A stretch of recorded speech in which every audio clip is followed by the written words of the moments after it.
Hello, everyone. I am Whalerinth. Today I will be commentating alongside Thunder99. Yes, yes, yes. I'm here just to help balance audio here before we start the race in just a few seconds, so if it sounds good, just let us know. And we'll be firing off this race in just a few moments here. Very excited for this one. This one will be very interesting to watch because they are both very high-level runners. Oh, yes, and they are... I want to say they're only, what, 3 or 4 seeds apart? They're really, really close. So this Yeah, is going to be perhaps one of the 2 best races that we would expect to see in the first round. right. And not only that, but these 2 runners are known for racing almost weekly, so this is definitely going to have some fire between both of these players. Yep. And I can say, just from doing weekly races, Rage is known to just randomly do very, very well in races. He managed to pull out his current PB. He managed to pull out with I don't even know. There might have been 7 of us in the chat, and it was just so loud the entire time. And somehow he focused up for that entire race. Incredible.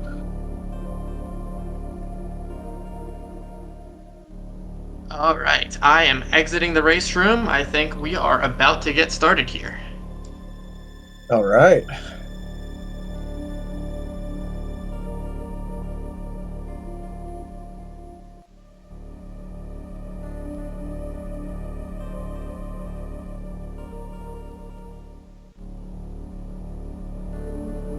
All right, it looks like the race is going to start in... We're just waiting for the time to start here. All right. 15 seconds, here we go.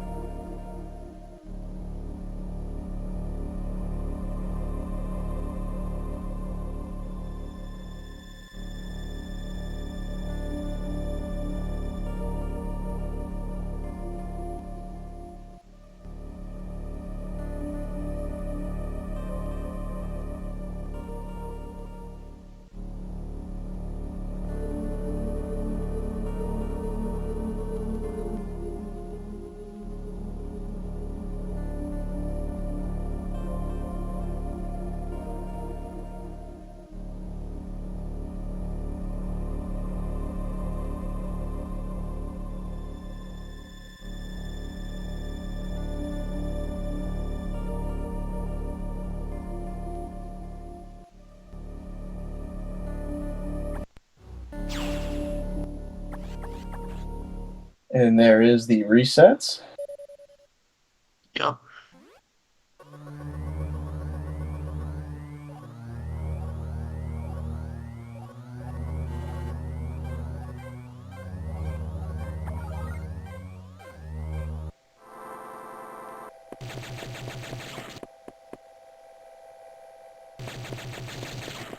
Oh, great, it gave me an ad. So I'm going to be out for 20 seconds. Gotta love that ad.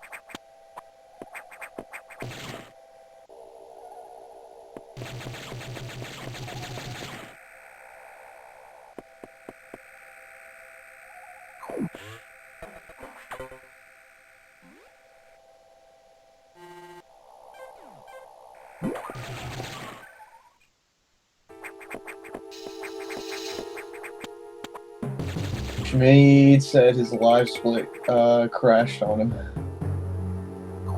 Oh, live split crashed on him? It looks like the whole stream has crashed, or it's slow. There we go, there's a reset for Shmayd. Alright, yep. So it looks like neither runner has an ongoing time? We can restart. It looks like they want to restart. No.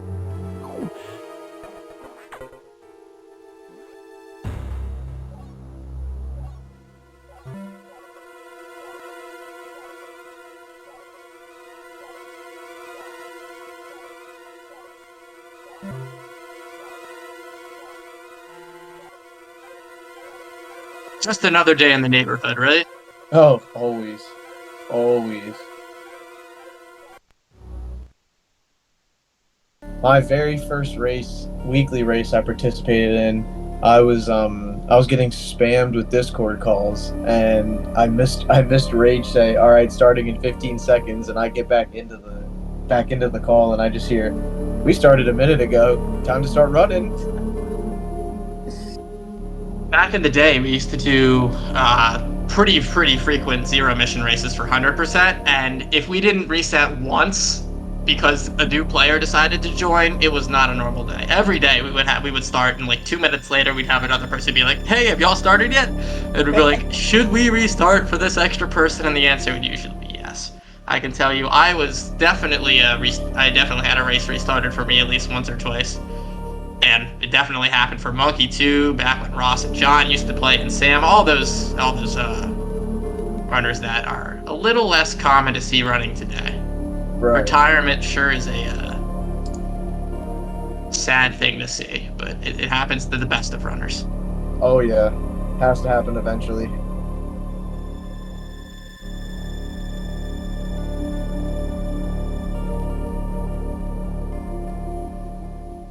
I still haven't even decided for myself how much I want to do with Fusion. I just keep striving for the next thing.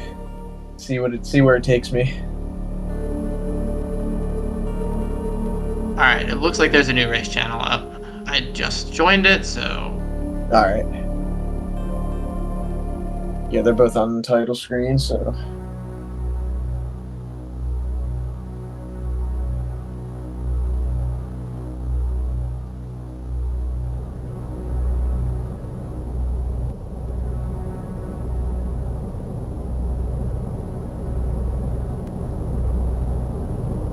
Barry Sue, welcome in. Good to see you.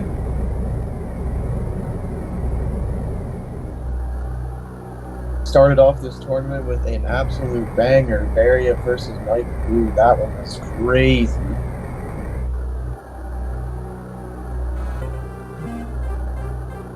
It looks like the race is getting underway, so it should just be a short amount of time before we get started.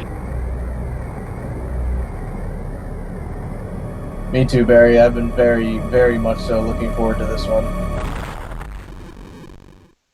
This can very easily go both ways at any given time, which is what makes it all the more interesting.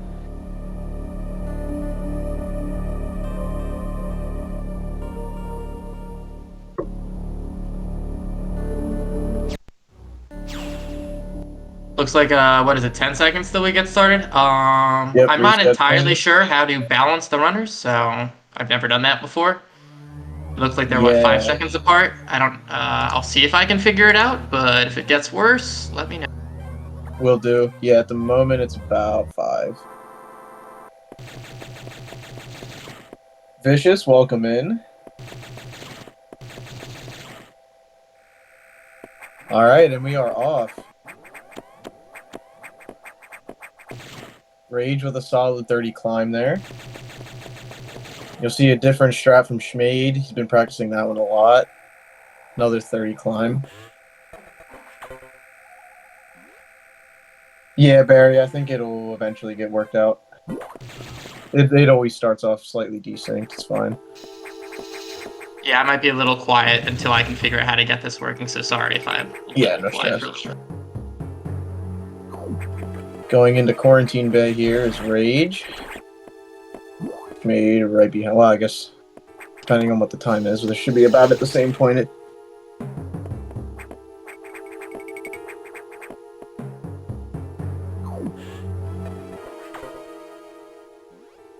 Start of this run is so standardized at this point. Everybody is just on pace with each other for a solid couple minutes, and then you'll slowly start to see things change depending on how everything goes.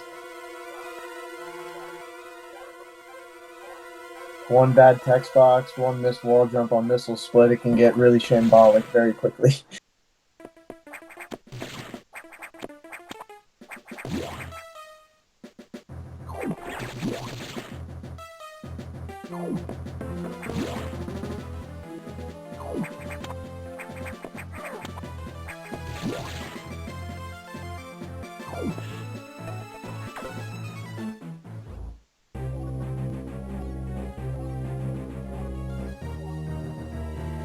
It's looking like a pretty solid missile split for Rage here. A lot of text here, though. You can easily fumble some seconds on just text alone. Very easy to do.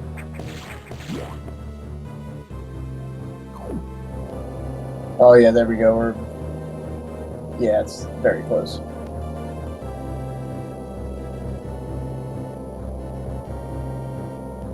Sweet. 20% chance. 20% chance. That is one of my favorite things that Rage says every time he gets to that text box.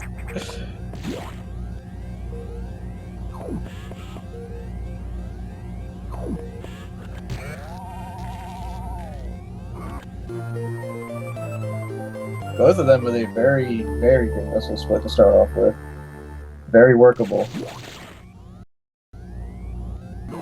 Heading towards Arachnus, though, anything can happen with that eye door. It can be very mean or very nice. It'll decide.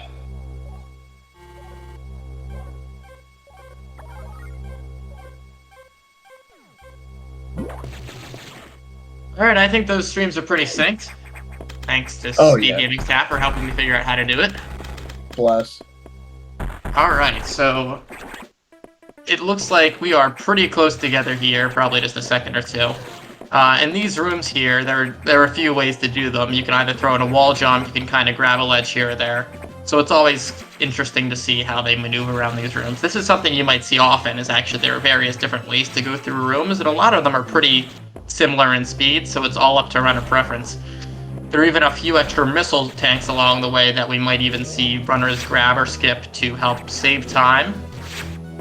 One of them upcoming will be shortly after this boss, but this first boss will be Arachnus.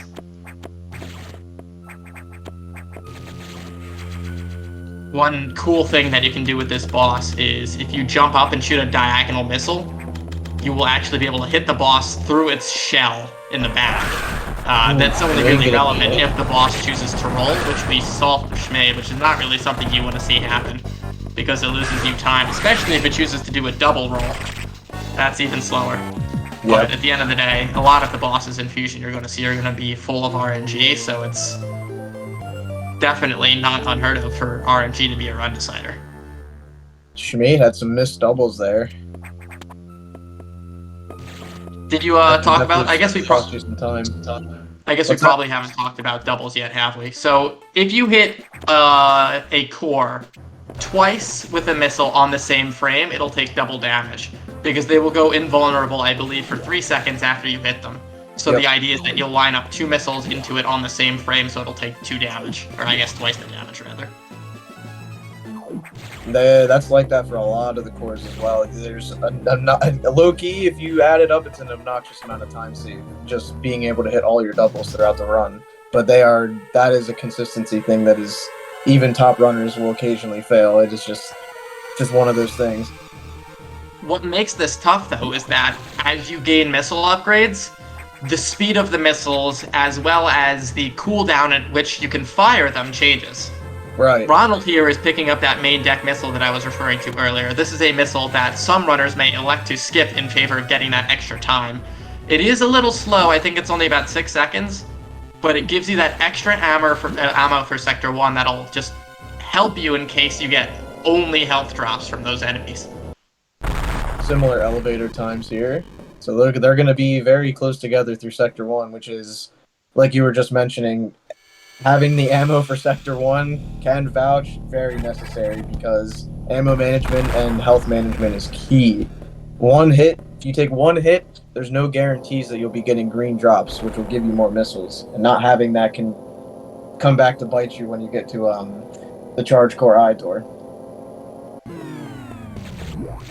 Fortunately, these doubles on these eye doors we're only going to see for the Charge Core and the core that we saw earlier. I mean the Ghidorah, excuse me, the Ghidorah from before Arachnus in Charge Core. Just because after we get Charge Beam, it'll be able to one-shot all these doors, so we won't have to deal with the missile RNG. Can say very happy for that addition to the game because I am still struggling with Ghidorah doubles at the moment, but you know we'll make them work, I guess. They can be tough. You have to line yourself up. Yeah, so to do those you have to do a very small jump, and then you have to click respin and missile on the same frame, and then very quickly after that you need to shoot another missile, because when you do that, One of the missiles will actually come from the back of Samus, which will inevitably make them hit the Ghidorah at the same time. Alright, so now that we're in Sector 1, we have to take out 5 different generators. I believe the idea is you want to kill the generators at a specific moment, because I believe the doors will open based on... I forget exactly what, but I think if you kill the generators on a certain frame, they'll open faster.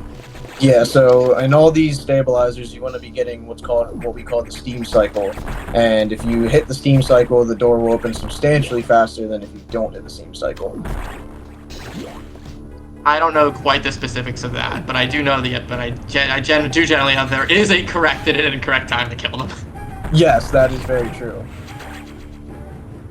Yeah, I don't know the true specifics of it either. I just go for trying to do the room as fast as possible, and just knowing if you do that, you can likely get it. But you know, things can always randomly happen. I.e., this one that they're coming up to now, the stabilizer has a pattern which is RNG based, where as you saw, Shmayd got it rising, so he could do the missiles right away, all 3 missiles, and Rage got it on its fall. So he had to actually wait a slight second in order to shoot the rest of the missiles. But it looks like Ronald had that door open a little faster. Yep. How about that Red X? What is that, 2%? Even if you... Good? What is that, Red X, a 2% drop that we just saw? Oh, it's extremely low.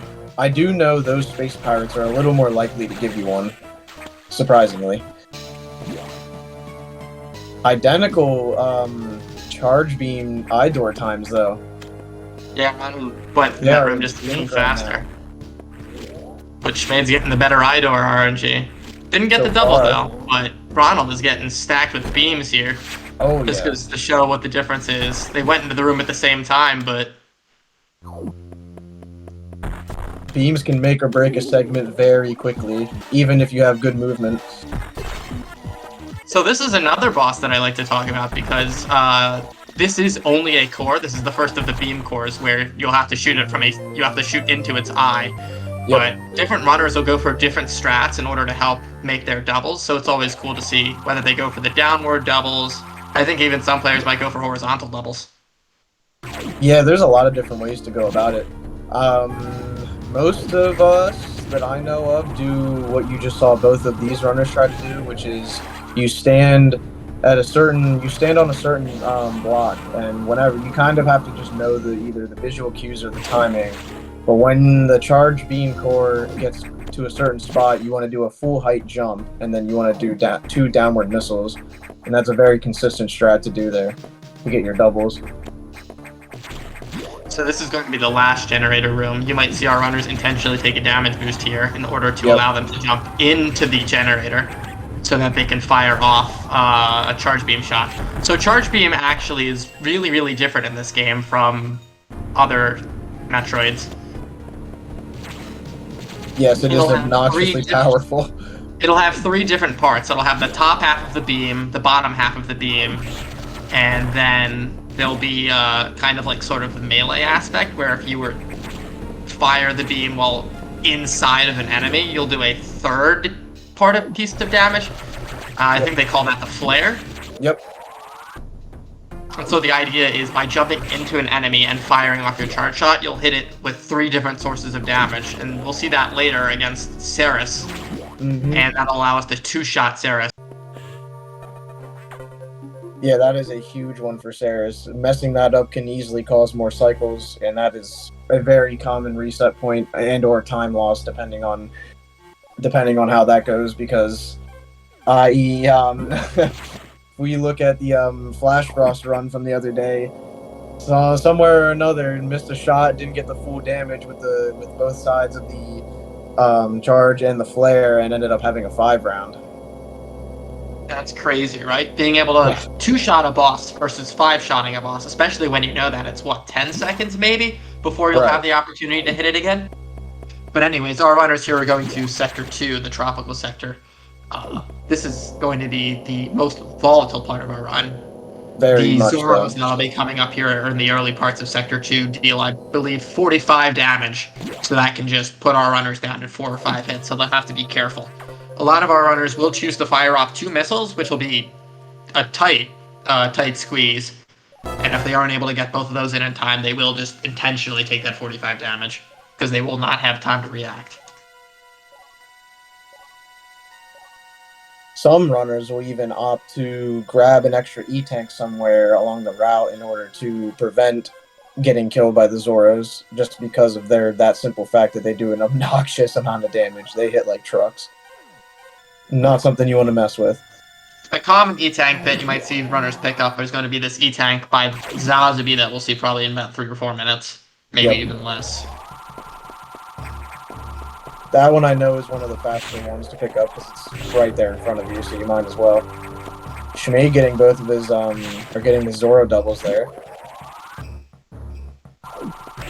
Shmayd not getting the optimal RNG with that Zoro, though. It's going up. Ideally, you want that guy to be going downward. Enemy RNG is actually something that you're going to see. Enemies can go in various different directions. We saw that with the generator earlier, which is what allowed Shmayd to come out of that room a little faster. Yep. And while Ronald had to wait for that generator. Ronald ended up getting the better cycle, but Shmayd had the better RNG. Yep. And that's what we just saw with that Zoro. Now you can see on the way down it's going down for Shmayd, but it doesn't really matter because he's already opened.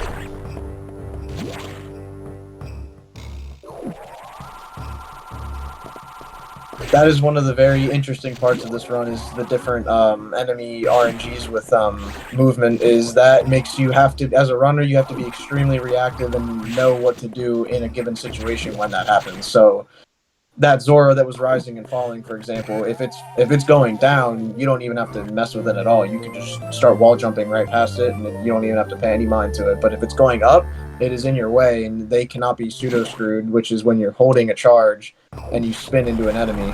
They can't be pseudo screwed in one hit. So you have no choice but to kill it before you proceed.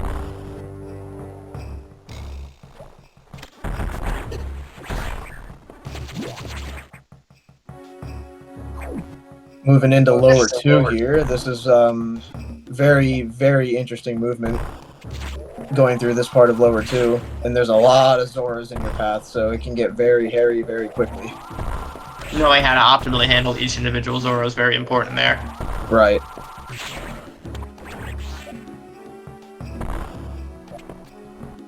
Up here is the, I guess what we call the pancake room.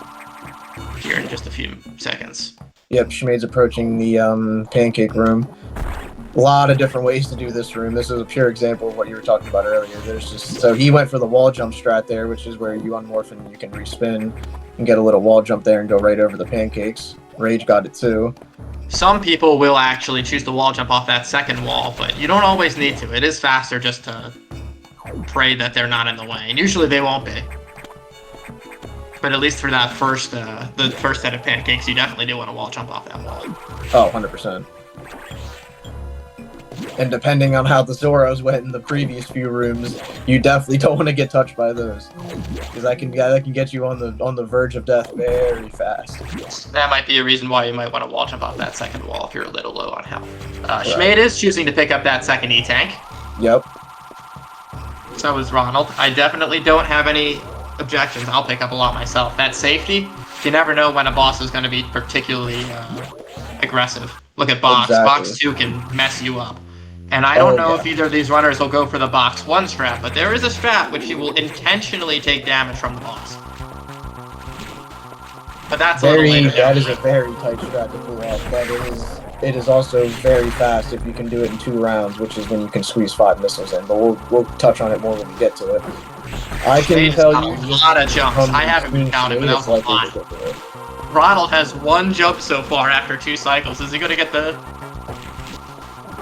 Shmayd missing one of his missiles here on Zazubi. Had to get it to jump. That was a 4 jump for Ronald. He just saved a lot of time on this boss just by pure luck. Yep. Shmayd nailing. This is what I was talking about back when we were fighting Arachnus. A lot of this game is RNG. What I didn't get to mention during Arachnus is, ideally, the runners will want to kill the cores in the very, very middle of the room, because you cannot collect the core until it has entered what we call the sweet spot. Yep. So by killing the core on top of the sweet spot, they will be able to instantly grab the core item, in this case the high jump. And it may seem like not a lot because sometimes you'll get very close to the sweet spot and nothing will happen. Or in the sense that like you won't see a lot of time loss, but if you sweet spot it every time, you will start saving substantial time. Neither runner opting for sack skip here can say that's probably a wise move. That is a very hard one to pull off, especially with these tournament nerves here.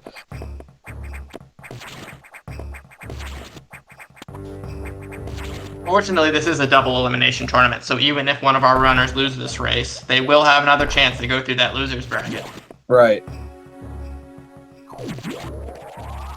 That was an interesting thing I didn't touch on when they were entering Sector 2 was that they both had one E-tank coming into Sector 2, so you knew they weren't going for the 100% sack skip, which is where you intentionally let sack shoot you, and then you can just go right through them. Sack skip's risky because if you get it, that's what, 8 seconds? But if you miss it, 7 seconds. You're dead. But if you miss it, back to the ship you go. And in a race like this, that is the end. You will lose the race. Racers are allowed to watch the restream, and if a racer sees that another racer has died, I certainly would save in that situation, you know, take some saves that I would otherwise not take. Right. So, leaving after sack skip there, before we exited 2, going into the nav room, Shmayd actually went on the right side of the first green room of Sector 2, which is a very, very tight window to pull off to actually do that room correctly, going on the right side. Rage went on the left. It's very, very difficult to do that room correctly going right. The traditional runner will go left. It is not easy. So this is Sector 4. This is the aquatic sector and my personal favorite sector. We will see some very, very particular movement. We're going to see some nice dispatching of enemies, and we will see Ceres, the water dragon, the water serpent, I guess. He will give up the speed booster, and he will show that through his fast movement. We will want to line ourselves up with the boss so we can dispatch of him in 2 shots. Runners will hopefully get good RNG. There are some aspects of Ceres that can lose time depending on what he does. Some of his patterns, well, I guess all of his patterns will be random, but using one of his patterns will sometimes lead into him using a second pattern, if that makes sense. Very reactive boss. You always want to be watching every move that Ceres does, because it very quickly can another boss that can just quickly spiral, because if you're not in the right spot in the right time, there's not a guarantee that you're getting that flare damage, which is critical. That's how you inevitably end up forcing another cycle if you don't get it. Whenever, like, as an example, whenever Ceres uses the inverted U, you know that the next cycle will be random. Whereas when he does the, I guess the swirly, the back and forth, you know that he will do the U afterwards, so you know exactly where to position yourself. Yep. We'll be curious to see if we have any of what we call troll patterns, which is where you don't really know what Ceres is going to do. So in the middle, Ceres can just come out and make a little arc shape, and Ceres can also do that on the outside as well, which is one of those patterns you really got to react to, and sometimes you can't be there at the right time. No beams for Shmayd. He's had some good luck on the last 2 eye doors here. So not only do our runners have to contest with, got a beam. Not only do our runners have to contest with beams, but they have to contest with how long it takes for the eye to open. Yep, whole another RNG aspect right there. You can get some sleepy eye, but now you get very frequently. So there was a throw pattern for Shmayd on the left side there. Oh, he went for the pseudo screw there. I think he was trying to be bold with that one. That was, if he'd gotten that fire, if he'd fired that off, that would have been amazing. But just with the Ceres patterns here, Ronald is taking the lead. Yep. Doing the standard double strat here. Right here is a prime example of the sweet spot. It was sitting there and you couldn't collect it for a solid second or 2. Right there is an easy place to bleed time, just not hitting the sweet spot. But can vouch this one is not the easiest one to hit, depending on how the rest of the fight goes. Yeah, Rage pulling ahead here by a very slim bit, but this is a race I think we will see where the runners will change leads constantly. These runners are so close in skill.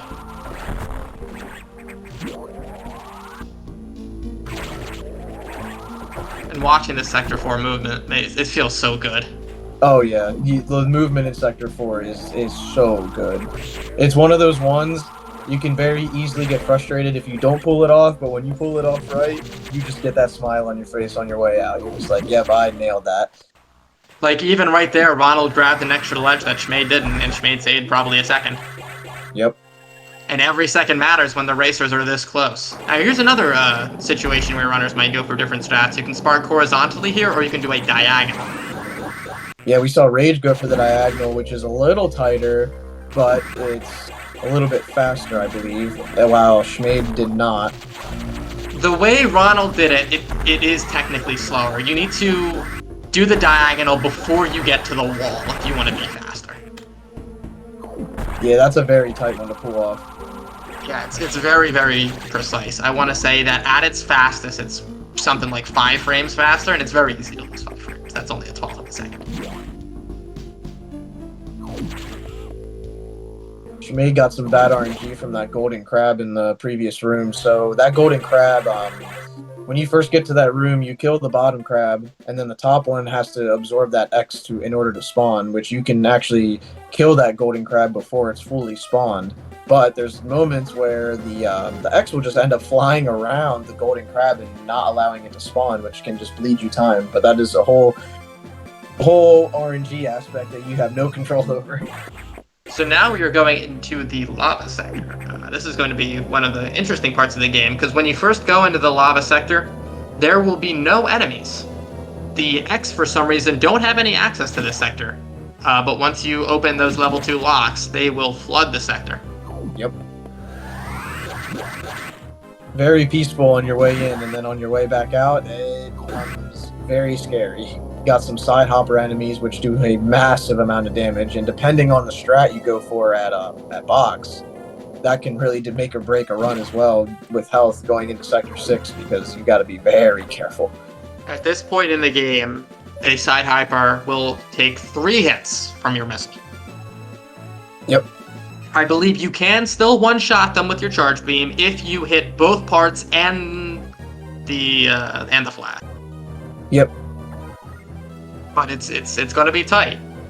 If you don't perfectly time that charge shot, you will be running right into it. As I mentioned with those double missiles on the Zoros earlier, this is going to be similar.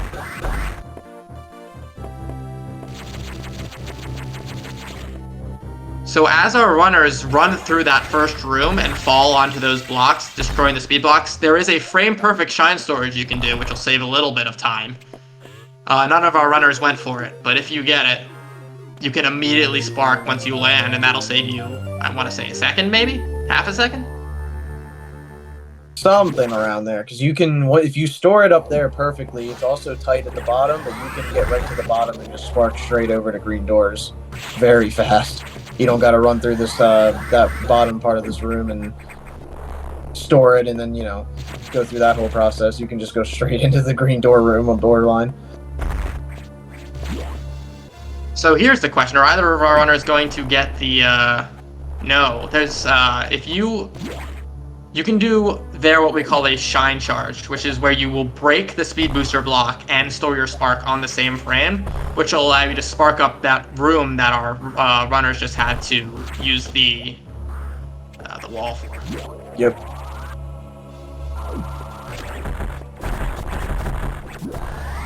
So we're about to move into picking up super missiles here, which actually triples your missile firepower. So you go from 10 damage to 30, I believe, and super missiles are very strong. They come in handy, especially moving through 5.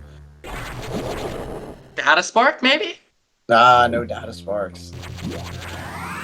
That's a tight spark. Sector 3 is full of very, very precise tricks with shine sparks. But if you delay pressing down to store your spark when you land on that platform to get your super missiles, you can spark left immediately afterwards. Alright, so we got 2 different strats on display here. So we got Shmayd going for quick kill box, did not get the 2 round. Got a 3, which ends up breaking even to the way Rage did it, which is the standard. I believe a 3 round is half a second faster, someone said. It's very, very close. Ideally, you want to get a 2-round there, but you got to get 5 missiles in. And in Shmayd's case, he made the right call of grabbing an extra E-tank. Ordinarily, he runs 1, which makes that even harder because then you have to go for another strat where you jump out on the missile. He may be a little ahead, but Ronald has 200 health. Yeah, so the one benefit of not going for that box strat is you're seeing it here. Shmayd going into Sector 6, about to go into Sector 6 with 88. Meanwhile, Rage is at max health, didn't get touched 1 time during that box fight.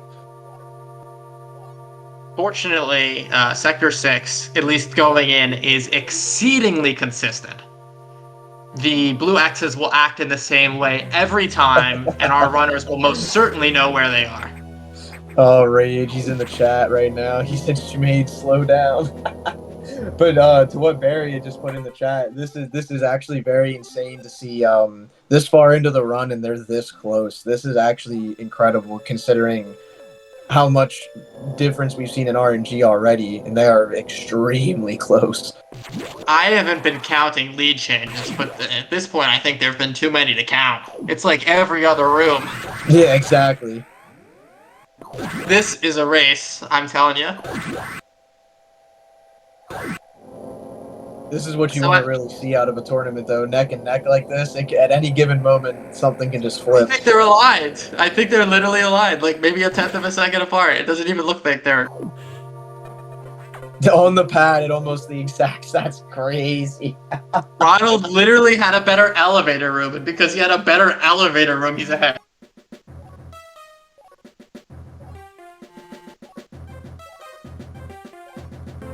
Elevator sync, says Barry. Yeah, same frame. Yeah, so Shmayd went for what we call an elevator sweet spot, which is where there's a couple different ways to do it. The one you saw Shmayd do was where you jump through the previous room and you can land right on the elevator and you can click down basically the moment you get on the elevator and you can just start going down right away.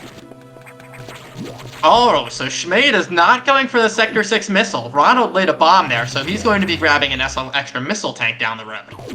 That'll come in handy time save wise for Shmayd going into Sector 5, not having to morph through there and rely on. So that room, when we get around to it later, will actually have some puffers in it, which do also a ton of damage. Ooh, Shmayd absorbing a blue there. Fortunately, he's approaching. So low. I don't think I've seen that blue X so low before. And this is the moment in Sector 6 that you know you're going to be alright. So if you make it through those first handful of rooms with all the blue X and you can get that E-tank, then you know you're in good shape. Yep. Like I mentioned before, the first half of Sector 6 is very, very consistent. If you know what to do and do it the same every time, you'll be fine. There's no enemy RNG to deal with like what we will be seeing from the second half of this sector. The escape from Sector 6 is very difficult. We'll be dealing with these enemies called puffers, and they can go in one of 4 directions. Anytime you hit them with your beam, they will fire puffs in 4 different directions. So it's very, very difficult to handle them. And their patterns can be very funky, and they can make or break the pace on a room very quickly, just due to how they react. It's sometimes you are you're going for a wall jump and you got a puffer in your way, and you either have to wait for it or you just try to brute force it, go straight through it. So before we go into explaining the barrier core, Shmayd decided to jump over that block instead of shooting it out. The reason being there was an ice X hidden in it, and he did not want to have to contest with that, so he intentionally avoided shooting out that block. We're back to almost the exact same shots again here. Alright, so 4 shot. See who can get these doubles here. Just like that, Shmayd's in the lead. As we mentioned, there's that change in the timing for the doubles. When you pick up supers, this is the first time it actually slightly changes. As you go throughout the run and pick up more missile upgrades, they get substantially slower. You have to get much better at the timing as it goes. There were 2 lead changes in that one boss alone, if not more. Yep, that was an insane lead change. Shmayd killed the barrier core faster, but Ronald killed the barrier core faster. Yep. Alright, so Rage got a good pattern, and there's an example right there. Shmayd had to back up a little bit down that ladder to not get hit by that puffer, because if you go to pseudo-screw that, you are just going to not go anywhere, and you're going to make that room very slow, very fast. So now we can actually pick up these ice axes. They will heal us, I believe, 30 health. Yep, they will come in very big handy later down in the run at random points.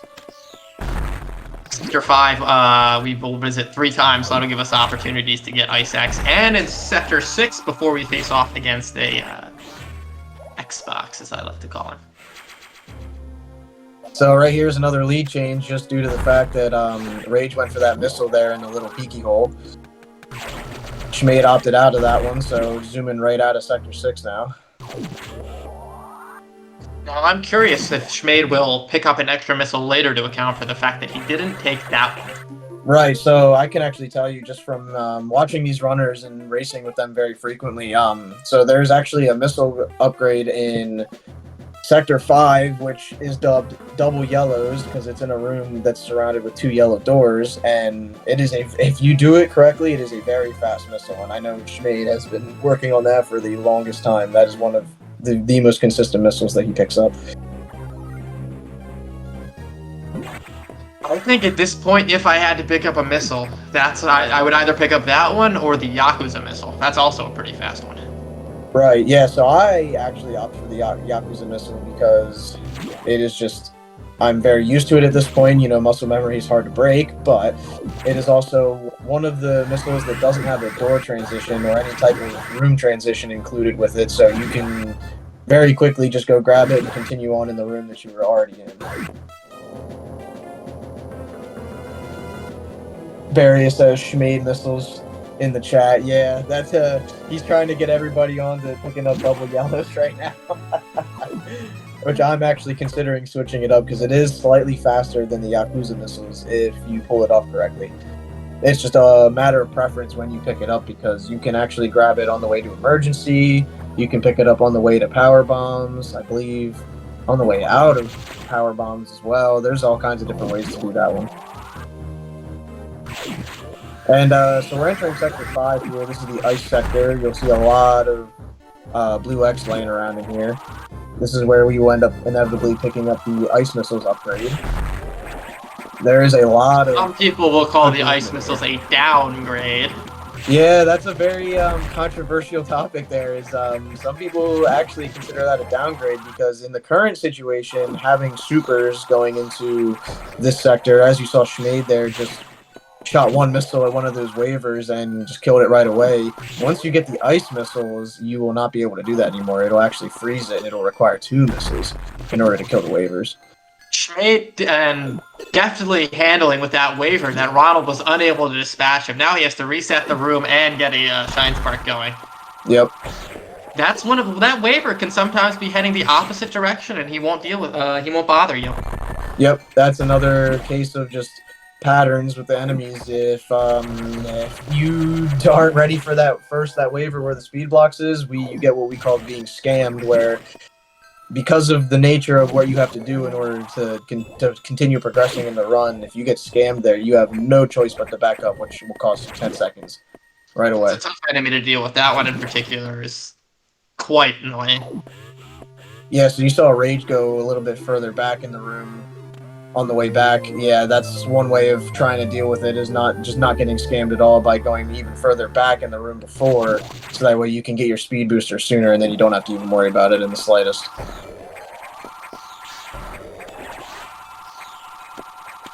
Shmayd about to pick up ice missiles here. Rage is not too far behind.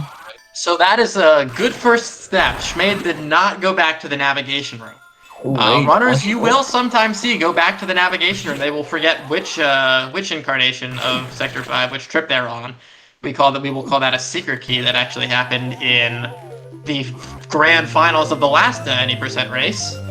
Scotty did it against Paulsmore and still managed to come out ahead. Sector 5, just because of the nature of it and how many times you see it, it is very, very hard to fight the memory of just like, oh, I'm on my way to nav now. Yes, you can tell if you're not there because Nightmare will only show up once you have obtained the ice missiles. And Yep. another thing that runners will get caught if they don't notice that Nightmare is not there is if they don't see the emergency in Franker Z.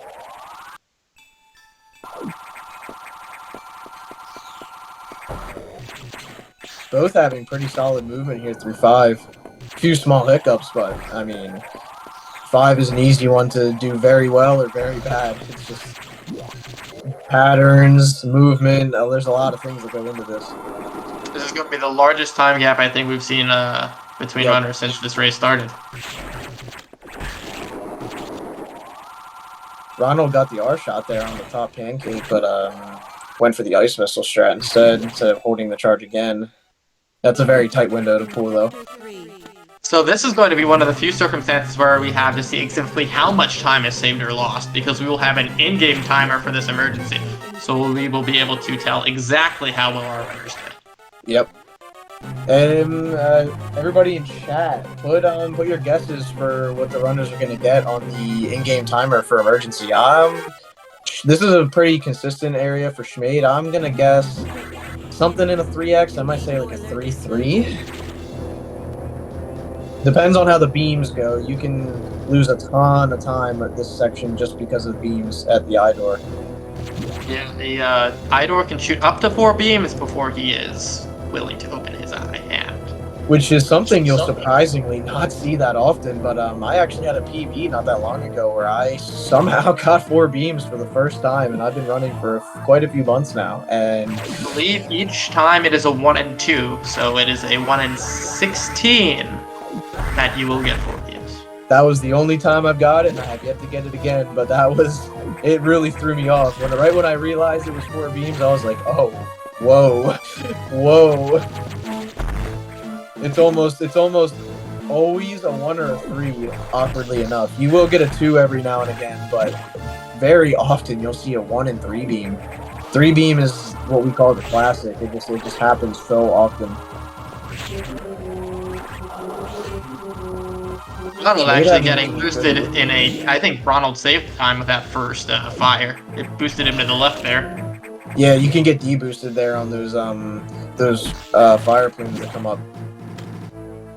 Every now and again, you can actually get 2 of them to deboost you forward, which can save a little bit of time. Shmayd getting burned alive there. Yeah. No beams, though, so that's a promising sign. Oh, but Ronald ran right into that stretchy. Got a double on wide core. Can we make it a double-double? Yes, double-double for Shmayd and a 4-3-2, picking up the wide core. Also a no beam for Ronald. Wow, this very generous emergency core.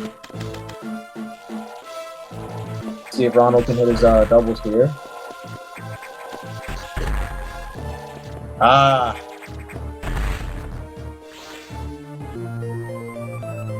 Picking up wide at 4:30 on the in-game timer. Pretty solid segment for both runners, though.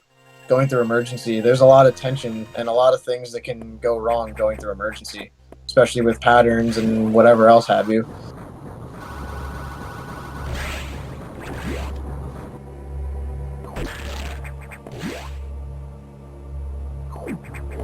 Shmayd going for the wall jump strat there. I have yet to try that one, but I know it is very detrimental if you mess it up, but very, very consistent on that, Shmayd can say. Shmayd going into stretchy climb here, which is another one of those rooms that can make or break a lot of aspects of this upcoming segment, going to power bombs and animals. Shmayd pulled it off very well.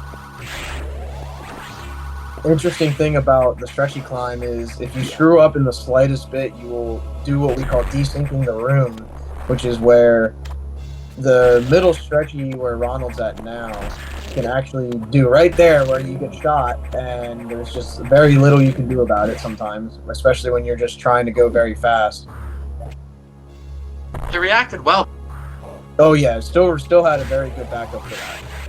But if you pull off the room very, very quickly and you don't make any small mistakes, you can go through that without getting touched one time. which is ideally what you want, you know, going back through 5 again with some enemies that hit hard. You want to have as much health as you can going through these next few parts of the game.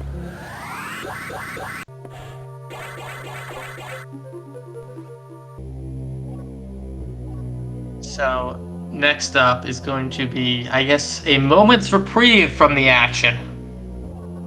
Yeah, so this is one of the slower parts of the game coming up.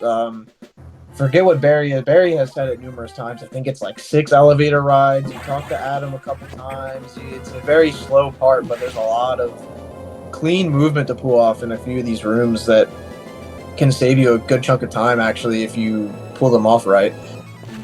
But I think it's actually pretty thematical to be able to have this short reprieve as we go through saving the animals, going through Sector 5, because immediately after you come out of Sector 5, you have 3 or 4 very, very quick back-to-back boss fights.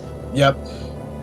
So it is good to have a little breather here, because non-stop boss fights at the end there really start to do a lot on your mental when you're going through this run, because you cannot mess up those bosses. You will bleed a lot of time in all those late game bosses. But even if you might have a moment's reprieve from the action, what you won't have a moment's reprieve from is RNG, as the animals are known to give and taketh away. Oh, very, very much so. Shmayd going for the morph stall there. Oh, and he pulls it off. Impressive. Yep, if you line yourself up perfectly, then you will be able to break that speed block and spark up the following room with that shine charge. Well done, Shmayd. It almost looked like Ronald was going for impossible strat there for a moment, but unfortunately not. And it took him a little bit more time there to line himself up. Oh, and a bonk. Ooh, a couple pixels too far to the left there. This is going to be huge here. Yeah, this is going to give Shmayd even more opportunity to take a lead here. Oh, and it doesn't freeze the stretchy. Yeah, it doesn't have a... I don't know what kind of backup he was going for there, but it was not working out well. Those stretchies, you got to be quick with them. Admittedly, I don't even know the proper way to go through that room. Those were bad animal RNG. I've seen better, but decent animals there. That's what you want to see, ideally. Well, not ideally, but that's one of the better ones you can get there, which will help the segment a lot. Shmayd maneuvered through those blocks perfectly, didn't land on any of them. Yep. I'm not sure if we've mentioned this, but ideally, you want to spend as much time as possible on the ground. You will move twice as quickly on the ground as you will through the air. So, optimizing how much time you spend on the ground will save you that many more frames.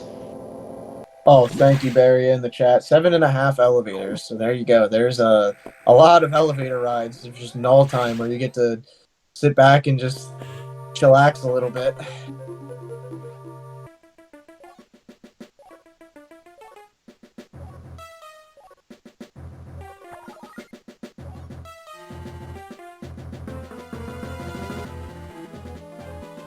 Yeah, missing that animal spark is never a good one to see. It is, I can tell you from doing it so many times, when you miss it, you're just like, oh, come on. Now, especially when you combine that with the rough experience Ronald had in the previous sector, running into that lever, the time is just starting to bleed away. Well, Ronald's not choosing to get that missile over there on the left. Yeah, that is, it's you can get it very easily just due to it being in transition, but it is quite a slow one, because that one you have to go through a room, which takes a little bit longer. And here we're about to see Shmayd's missile pickup. This is double yellows here. Perfectly executed. Maybe I'm still in 2017, 2018, but when I first started watching this game, I recall that being a regular missile people would pick up. It just goes to show, Shmayd is one of the few that still picks that up. Maybe I'm too far behind on the times.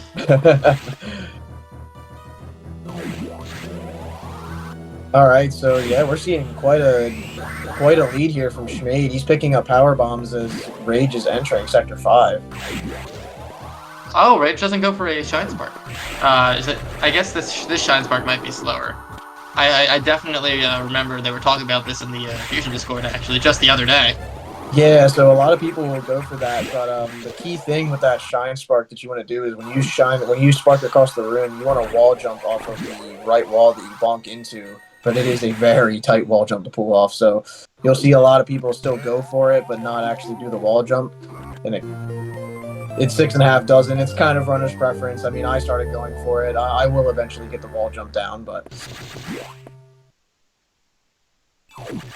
Shmayd having very good health getting ready to head towards Yakuza here with a very, very annoying RNG room on its way. These spitters.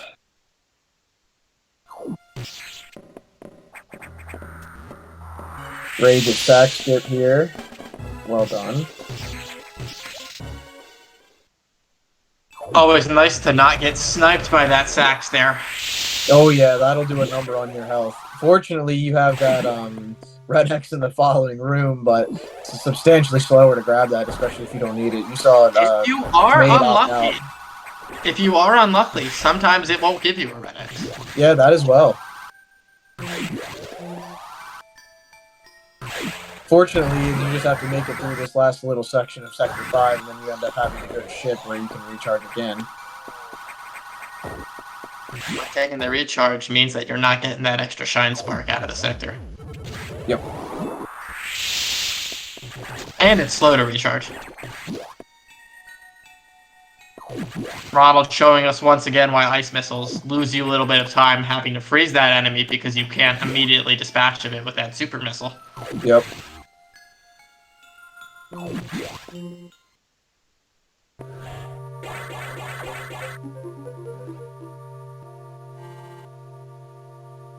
So in the chat, we have a mention of Yakuza. Yakuza Up and Coming is going to be another example of huge RNG. How many cycles Yakuza will want to grab you, I believe it can do it up to 4 times with a minimum of 1, will potentially bring Ronald the chance to come back, or it could extend Shmayd's lead. Oh, so Shmayd going through the spitter hallway, not one spit on him. That is exactly what you want to see there, because getting spat on even one time can mess up that shine spark, the speed booster that you do going through that room, and that'll just bleed an obnoxious amount of time. Along with the fact that those spitters hit hard. So Shmayd opted to, despite getting the speed booster, chose to grab that missile. That is a missile that you will see some runners grab, and you will see others skip. Rage going for it as well. Yeah, that's a very common missile pickup just because it's on your way.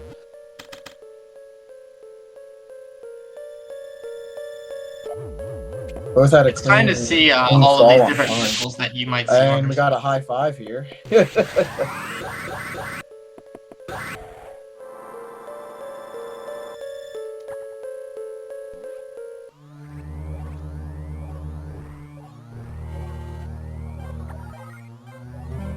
Solid reactor room there from Shmayd. Very easy one to screw up. If you mess it up too bad, you'll go to the bottom of the room and you will bleed a lot of time. Like a 4th energy tank, this will most likely be the last energy tank our runners will pick up. Likely. Yeah, so since Shmayd picks up the double yellow missiles there, you see him not going for the Yakuza missiles. No, not necessary at all. Oh, no beams.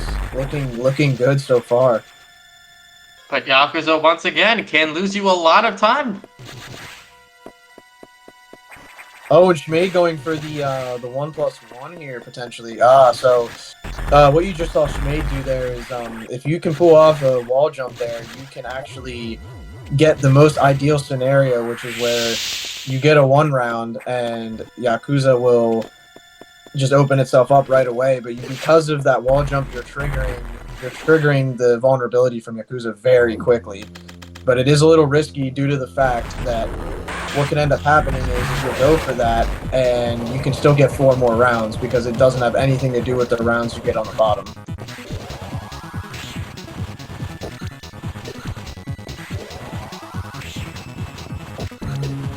Very solid Yakuza fight from Shmayd there. So, Shmayd got no beams in a 2 cycle, while Ronald got 1 beam in a 4 cycle. so that will only extend Shmayd's lead. This is not what Ronald wanted to say. All I can tell you from watching Shmayd enough times, if you really want to see some time save on this segment, this is one of those segments that Shmayd always has time save on, is going over to Metroid here, which is a very short segment. We were talking about this earlier, but this is the point of the game where you will just see bosses back to back to back to back as our runners swiftly and deftly move through these areas. Oh, Rage getting that shot cancel out. That is a glorious shot cancel to get exiting Yakuza. Oh, and Shmayd going for the bomb sack skip. Very typical. So what happens is, when you first enter that room where Sax is, you can put a missile down, and Sax will apparently Sax has ears, and will hear that, and come to the other side of the room, which introduces a new strat you can do there. So because we were playing on Japanese version, because we were playing on Japanese version, we actually have to do some extra rooms that we would not see in the English version. We have to take this small detour over here, when we would otherwise clip up through the floor to get to Natori a little faster. Yeah, so you'll likely see both runners do it. Yep, so you can just shoot that missile down and proceed on your way, not have to worry about Sax. Shmayd getting some good luck on these eye doors here. Going for the Natori entry. So I believe this boss, Natori, has 45 hits? So, yeah, so if you just want to go for power bombs and missiles, you can figure out a way of, either A, not missing, or you can do extra power bombs for damage, or you can do what we saw Shmayd do there, which was between your power bombs, you throw a couple charge shots in there, which can allow you some more guarantees on the core, due to every now and again you will actually take a hit during the fight, and you won't be guaranteed any greens, so there's a likelihood that you can start the core with no missiles. 3 more beams for Ronald? A lot of time. Yeah, a lot more beams for Ronald. He's not getting great luck this run. No, not at all. Traditionally, Rage is one of those ones to get very good RNG. I believe we only have 2 more bosses with cores. I mean, with, not cores, with Ghidorahs. Yes, we got Nightmare and Ridley, which I'm curious to see what happens at the Ridley door for Shmayd. That one. So, funny thing about the Ghidorahs, actually, is you'll hear a lot of runners talk about this. A lot of runners have their favorite and least favorite eye doors. I can tell you right now, Ridley is never very kind to Shmayd. Typically getting 3 there, which is just not what you want to see. No, especially that late into the run. Because ideally, if you're that late into the run, there's a chance you're going to PB. Right, exactly. Which it's really interesting to see who has the nicest eye door where, because it's always very different, which is what makes you laugh just hearing it. Because me, for example, my nicest by far, hands down, is my Nightmare eye door. It's almost always a 0 beam. Almost always. Yeah, Ronald put off the D-boost strat in that room with the spark. That is a very, very tight window to pull. You need to store and spark very fast, and you want to be as close to that wall without bonking as humanly possible. That's definitely one of those strats that really feels good when you're to pull it off. But speaking of Nightmare, we are about to engage with the Mad Lad. There are so many different ways to fight Nightmare. It will be torn to bits. Destroyed by Nightmare's Rampage. Now the question is, will anyone go for Nightmare Space Boost? I don't know if Shmayd's doing the Space Boost backup here, but Space Boost is actually faster if you get it first try. Yeah, it is. So this is going to be a moment, if Rage can pull this Shine Spark off, you might get a little bit of time on Shmayd here. Yeah, it is slow to have to run through all these rooms, especially because he's getting hit. Another semi-tight one that is very satisfying to pull off. Yes, Barry, the scenic route is what Shmayd's taking today. He's trying to see what's going on with Sector 5, I guess. Got that morph under the pirate shot He there. gets those extra few seconds to mentally prepare himself for the nightmare that he is about to face. Oh, and Rage didn't get it either. Got a spin in there. Let's see if he goes for the backup. Yeah, looks like he is. That will still save him a few seconds. Oh, and also did not get the backup. Oh, wow. That is a first that I've seen both runners just not get that at all. Ronald also wants those few extra seconds to prepare himself for the nightmare. And it looks like Shmayd got my eye door on Nightmare there. No beams, quick open. Double scenic route. I guess they both just want to see, you know, how destroyed is Sector 5 really. Alright, so Nightmare spawning up for Shmayd here. Let's see what strat he goes for on the opener. This can determine how the fight goes due to the patterns that you can potentially get on the frame that you kill Nightmare on the first phase. So we saw Shmayd go for the 3 charge with missiles in between, as well as a couple extra missiles at the end. Ideally, you want to kill Nightmare as close to the right as you can, because he needs to move to a specific spot in the room. And if you kill him on the left side, he will have to move all the way to that spot before that core X will spawn. Shmayd pulling off some doubles here, missed one, but I got a beautiful sweet spot. This is one of those cores you really want a sweet spot. They are about a boss fight apart. Alright, Rage with the opener here, going for the traditional 4 charges with the missiles in between the charges.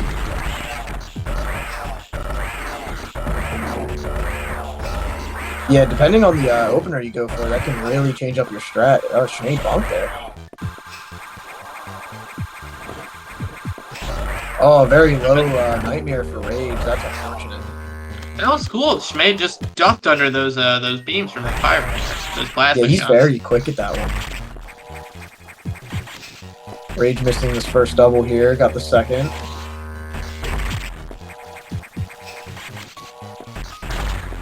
Didn't fire off 2 missiles there. Picked up that core pretty quickly, though. Oh, yeah. It's one of those ones you can kill it not exactly in the sweet spot, but it'll just zoom itself right to the spot where the core can just get picked up, and it's just what you want to see every time. As fast as you can get through this section, the better. I'm not sure Shmayd wanted to drop that power bomb there at the top. Yeah, not at all. But that casual Red X. So, funny thing about lower 4, actually, which is where you see Shmayd at now, is it is extremely common to see red X's in lower 4, awkwardly enough.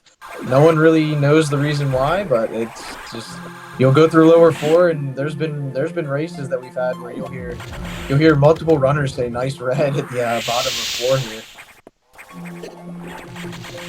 Yeah, I will definitely say, I feel like you encounter Red X here in Sector 4 at the lower depths more than anywhere else. I'm surely it's merely coincidental, but it definitely makes me curious. Shmayd went for the freeze on that enemy there, did not get it. Very, very hard one to pull off as well.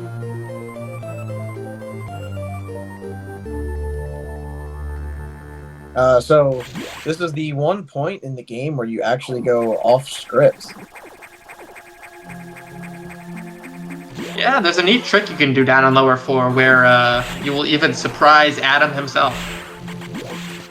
Yes, you will get a secret message in the game where the Federation tells you how impressed they are with your work, but to continue back on your mission, so you have to go all the way back anyway, but Mind it must you, be very satisfying to pull it off. Mind you, they don't tell you what your mission is.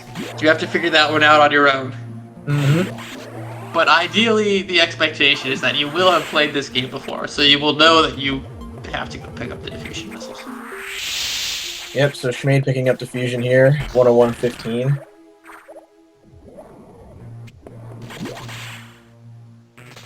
So, I didn't mention it whenever Shmayd was passing it, but what you see Rage going for here is a major trick that you want to pull off, where you space boost through that Kago there, and if you do the slightest error there, you have to back up, and you will lose a substantial amount of time on this segment. It is one of those ones that's also very satisfying to pull off, but if you don't, oh man, you are kicking yourself.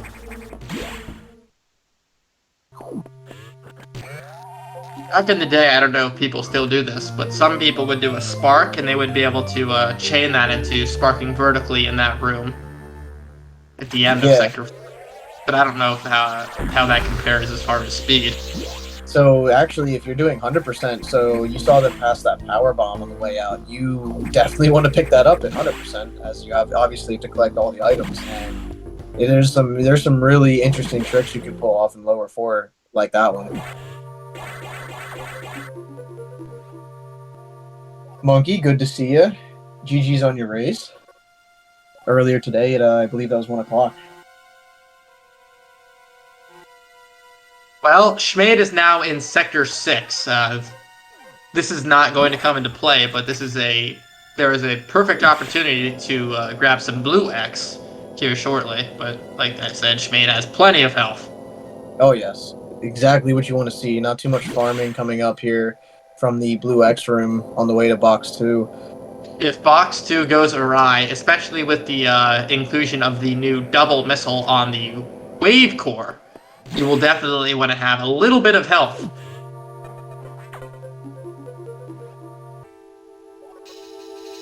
Scotty, good to see you. Welcome in.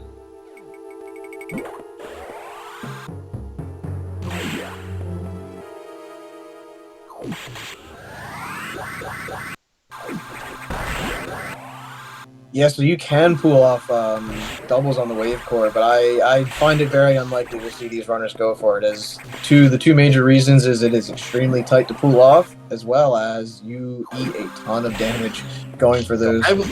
I will say it is really cool to see the growth of that strat over the years. I remember when I first started watching Fusion, I saw Monkey going for doubles on the wave core. I saw him pull it off once, I think, in practice, and I think he said it was like triple frame perfect or something ridiculous with like sub-pixels, and it was a mess. So to be able to see it actually be included into a run reliably, or at least semi-reliably, is really cool. Shmayd getting hit off the ladder here by Box. Oh, but still got a standard kill with it. So that opener you saw Shmayd do, he was actually going for. Oh wait. Oh, I thought we were gonna see some wave doubles there. We got a fakie. This will give Ronald, if he knows the strat, an opportunity to save just a few seconds here. Nice morph Shmayd. That's one way to pick up the core, I suppose. What is he at 98 health? Just 1 health shy of full? Yep. That's funny. Let's see how Ronald does against the Expos. Going for the standard strat here. We quickly want to dispatch of this boss because we are fans of Nintendo here. Oh, this is one. Both box fights are ones. If you have a save state for them as a runner, you can boot them up and just do them for a very long period of time. They're just satisfying to pull off nonstop. I think Ronald had a little bit more success with that core, just a little bit. Yeah, slightly better on the core, but Shmayd, since Shmayd went for what's called a cycle skip opener, you can actually have Box only jump. You can skip one of the jumps that Box would ordinarily do, which is where you go for those diagonals and whatnot, and going for it is very tight, but if you still, even with a slight mess up, you can still get the standard kill, which is only 2 cycle, which is what you want to see.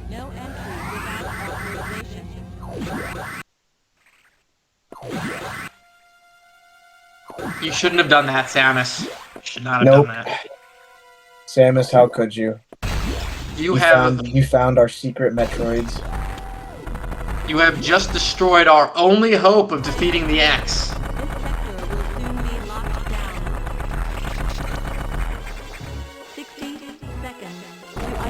Well, I guess you at least you took out one SAX while you were at it. There were what, 9 more?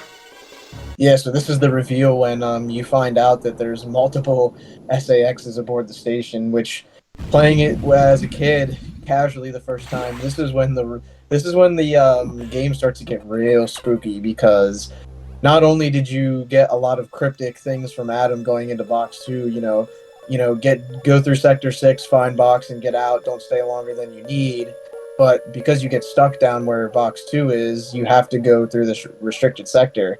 And this is when Adam starts grilling you for doing that, and you're just like, oh no. This is what Samus gets for not preparing a screw attack in advance.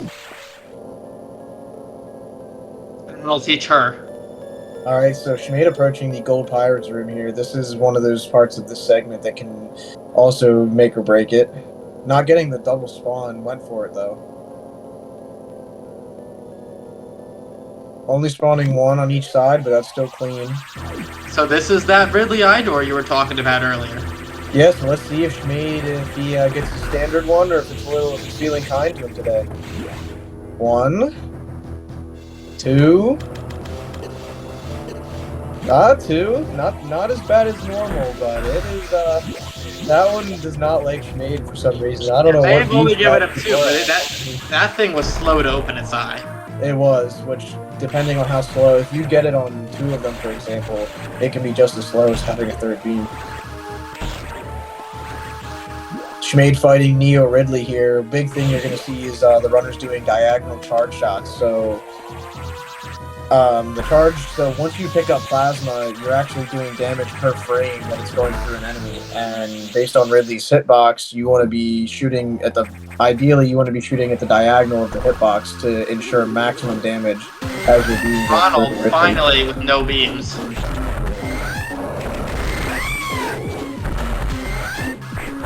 Might be too little too late. There's not much time left in this race. Ben Shoes mentioned in the chat, both looking like 115 runs. Very, very likely, especially out of these 2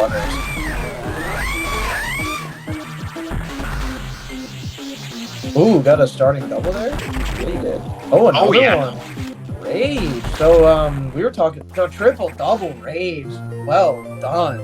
That is a textbook Ridley fight. You don't see triple double on Ridley very often. Ridley is the most difficult boss to get doubles on, aside from the wave core.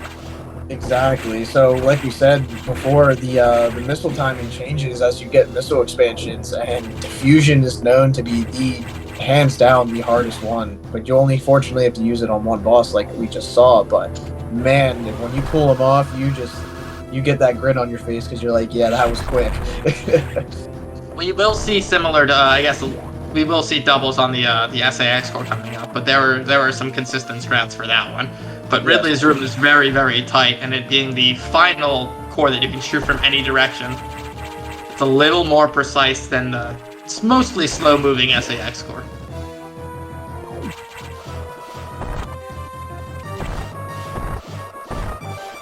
Let's see how this segment goes for Shmayd. He's been having some trouble with this Omega segment here at the end. There's a lot of moves. The thing about this segment is it is the longest one. There's a lot of movement, a lot of text, and a very critical boss fight that you want to ideally pull off the same way every single time. I was actually expecting Shmayd to do those shot cancels on those screw attack blocks, but that's what I was waiting for as well. But Ronald's not doing it either. I do know both runners can pull that off. It is not the easiest, and you want to be very optimal with that to save any time, realistically. The reason why it's faster is because the velocity you get from jumping from ground level is faster, and you'll jump higher than if you're just looking to do space jumps. Right. So yeah, approaching the final time you speak to Adam. Very long text in the game. You can, believe it or not, bleed a lot of time just not doing the text correctly. Shmayd went to get off the pad and re-trigger Adam again and got a little shine spark bonk there. Insane.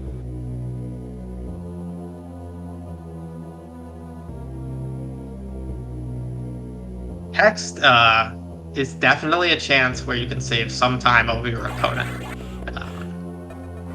As you saw Rage there, not opting to do the little jump, just to not do what Shmayd did and bonk the ceiling.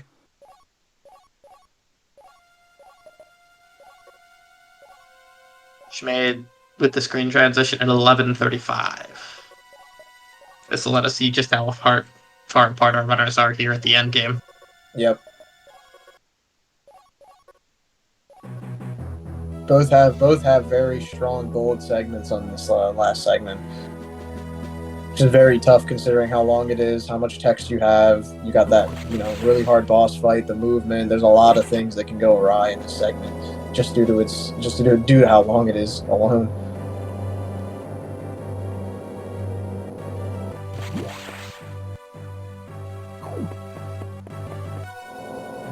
What was it, like 1:12:11 or something? I think they're maybe like half a minute, 40 seconds apart, maybe somewhere in that range. It's a little less than, it's about 30 seconds, give or take.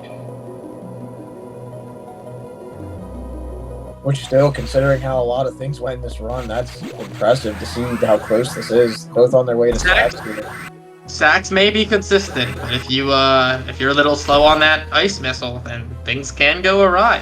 Yep. And there was definitely room for error on the final boss, the Omega Metroid as well.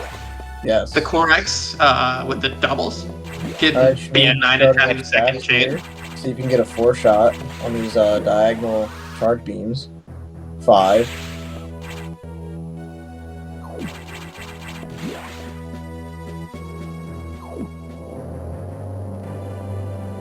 Two-shot on the second phase. That's what you want to see. All right, now we just got the core. Some doubles.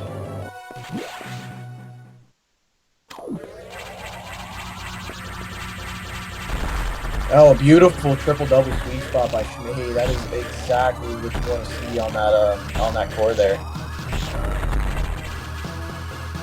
Great opener there from Rage on sax. Going for the D-boost strat. I see Rage. Let's go. See if he can pull off the doubles here as well. Oh, I missed that first. He's gonna need to if he wants a chance. How he did not get that first double. Going to the floor.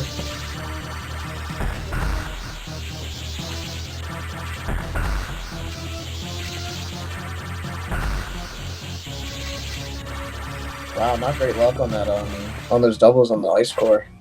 No, that's going to separate them a little more. Gotta be real careful with those, just due to the fact that ice core can really do a number on your health very fast. All Shmayd has to do at this point is dispatch of one final foe before he will claim this victory. But first, low height. Not like that. He won't. That morph was not what he was looking for. At this point, low height's not going to swing this race, though. Oh, no, not at all.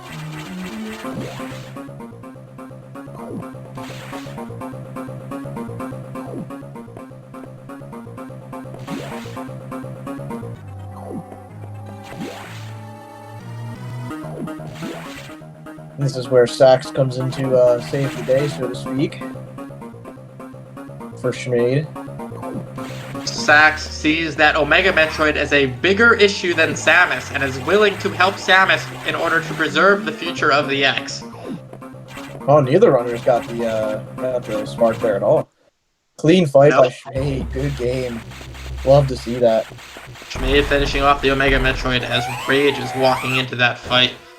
Shmayd here is going to finish with an official race time of 1:15:31, if I'm reading that right.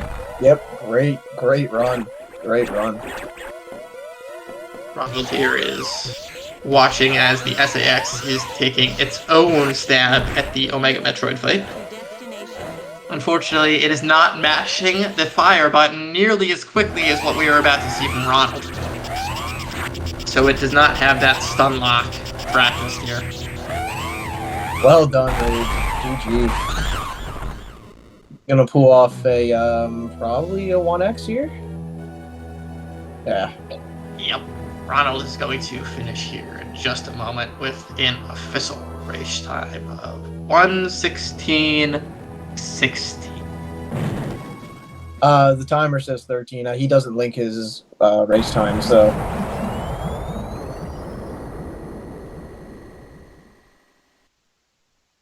Race time is known to lag your splits a little bit. 45 seconds of difference here in that race time chat. I would say that was an incredible race, and I'm glad to have been able to spectate such a... absolutely. So neck and neck there in early game. That was just crazy to see.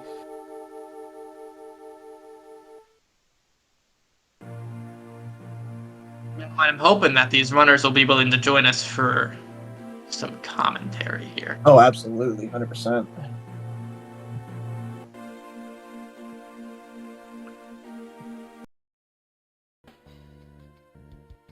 I forgot to mark the winner.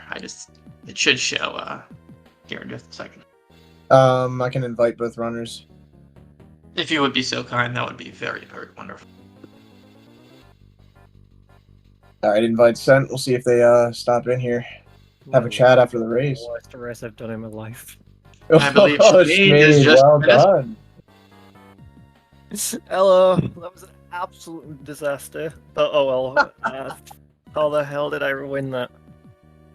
You know, I think there were two key incidents alongside RNG that helped you win that. The first was I am gutted that was a race run where I was just full nerves, because if that was at an actual pace, that was probably PB level. That was probably RNG I was PBing with. Like, it was just ridiculous luck.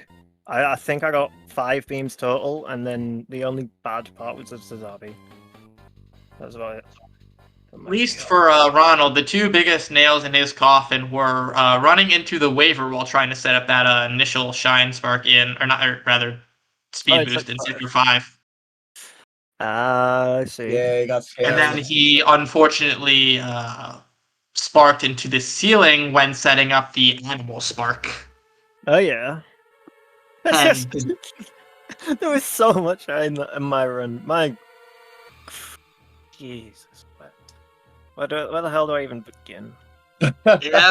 yeah, but between that bonk and that waiver scam, that was a little too much for Ronald. Yeah, I get that. Let's see. He also saw significantly worse RNG than you. I think he had a 4-cycle Yakuza? I'm pretty certain I might have had...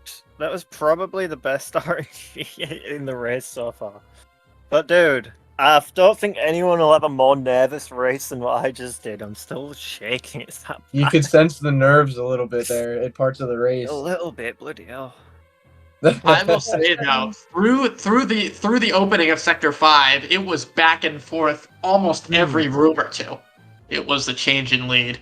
Yeah, I don't know how that's a 47. That shouldn't be a 47. It was that bad, but oh well. I pulled off a 47 with a 115.30. Yeah. But like, yeah, the look was crazy good.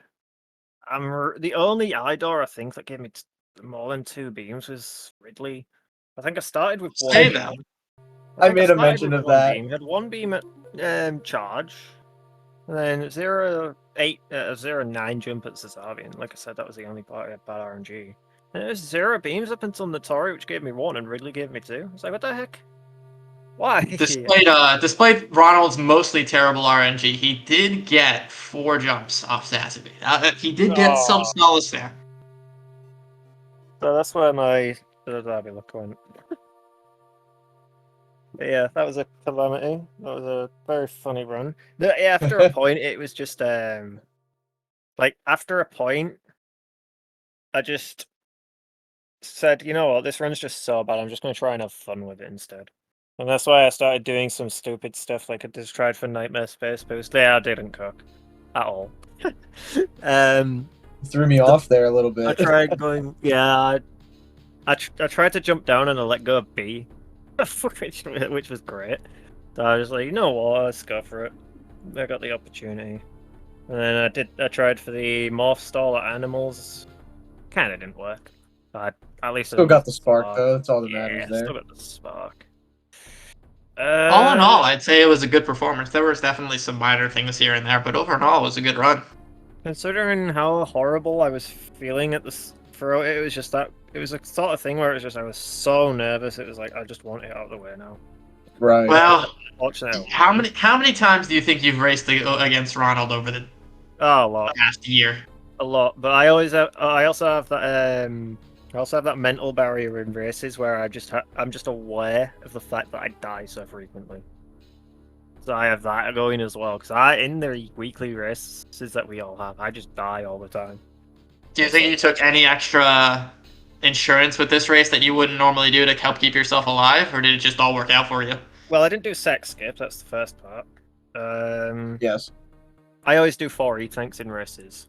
So in that regard, not really. But there's just some areas where it's just like I was just trying to be a bit extra cautious of like not taking too much damage and actually farming and whatnot. Right. Sector 6, it's like the sex encounter. I just made sure I just waited so I didn't. Were you scared in 6 when you Oh, yeah. when you ate that blue X? I was getting a little nervous. Then I was like, wow, you're getting low on When health here. I saw the blue X position, I tried to morph, but I just actually couldn't get my hands to do it. And I ended up I didn't understand why that blue X was there. It was, yeah, that can happen. It's weird. Yeah, it's just a pattern. Like, I got there.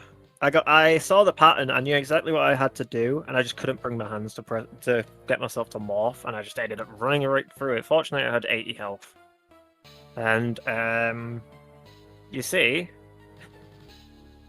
that's the beauty of doing 4 E-tanks in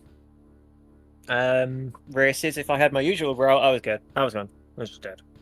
The quick kill box was too bad, and yeah, I was just dead if I Well, went my usual Shmayd, route. Yes.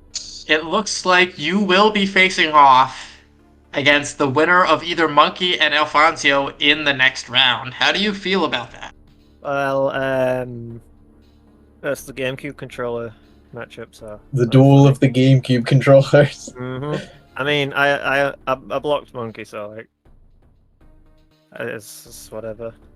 So, According to Vicious in the chat, you guys will race again, depending on how the race with you and Monkey goes. I don't think I'll race against Rage again. I think we'll be on different paths at this point. So Rage will be on upper half, I'll be on the lower half, right? I think that's how the bracket work. Let me take a look. Oh, where's my projected one? I believe you will. Yeah, he'll be in the upper half of the bracket, and if you lose your next match, then you will be at the bottom half. Yeah, winner of Mike Food Nuts Silver Den. Here's what I'll do. Speaking of, what was the outcome of Nuts Silver Den Pinecone? That I'm not too sure of. Don't think we've. No one mentioned it in the chat, so I'm not entirely sure how that turned out. I know Pinecone had issues with internet, so maybe they're rescheduling or something. I don't know. Yeah, that race was a mess. It was very close. GG's Rage. It started horrible. It was so bad. I was just like, oh my god, I need this over now. And then I was just like, you know what? Let me just do stupid stuff now. Like I did right side exit on Sector 2. Yeah, like, I noted that. I got there and it's like, you know what? Let's do it. And it actually went really well. So that was funky. Yeah, glad I actually got through it and glad I actually won, because 1:15:31, I think Reg could have beaten that with a better look and whatnot, but it's a race setting, anything can happen. Well, between those two mistakes and mostly terrible RNG, it is what it is, right? Not everyone. I wouldn't be There surprised. has to be a winner, there has to be a loser. Yeah, I wouldn't be surprised if overall he played better than I did, but it's like, I just got the biggest lot of luck. It's crazy. Well, this is going to fire Rage up. Now he has to go dominate the lower bracket. He has the skill to do it. He just needs to make it happen. Yep. You're both fantastic players. And then, so, yeah, I think it goes against Alfonso, and then the loser of Barry and Scotty, so it'll be against Scotty and losers. Because Barry sweeps, right? Yep, tell him. Yeah, Barry sweeps. Yep. So, yeah, that'll be a good one. Still beat your race PB. I mean, with my luck, if I got worse luck, I would have not. I would have 48. Like that run was like the what's the word? Epitome of just carried by RNG. I don't know if this is planning being changed at some point, but I noticed that we're just using check marks for the challenge instead of the actual times that people are having. I guess it sets a quick report. Although the times would be nice to see. Yeah, that's what we used to do historically for a tournament, so I hope that'll get updated at some point. It's cool to see how well people do in each race. We've had some good times already, though. Especially because it's a good resource to look back on, especially if a runner want to be like, hey, what race do I want to watch? And you can see just what the closest race is. Right. Yeah, that was, At any rate, I think we're mostly done here. It doesn't look like Right. Ronald will be joining us.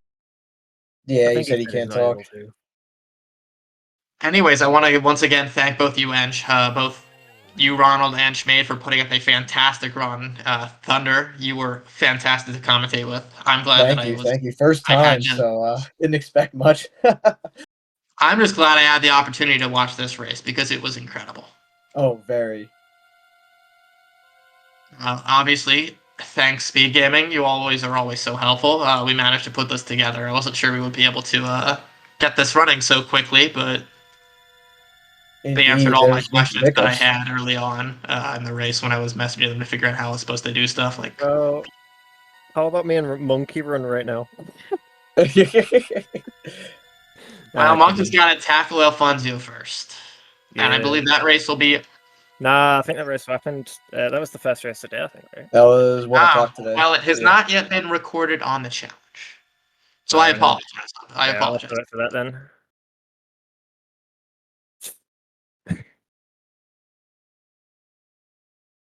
At any rate, I guess we will all see you later. I will mark this as finished. Have a wonderful day. Absolutely, you as well. Good GG's to the one. runners. Have a good one. That was fun.